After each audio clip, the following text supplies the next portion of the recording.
High, আমি মৌ। প্রায় ১ বছর পর মাসির বাড়ি আর মামাবাড়ি ঘুরতে এসেছি।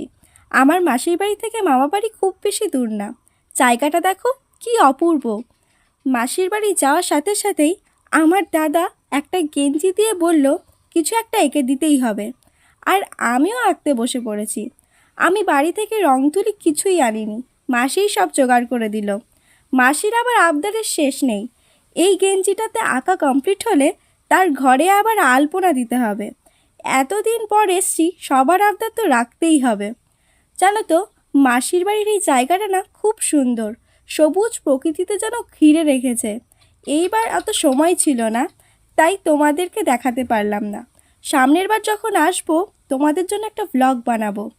এবার বলো আঁকাটা কেমন হয়েছে? আমার তো দেখেই কেমন যেন একটা ভয় লাগছিল।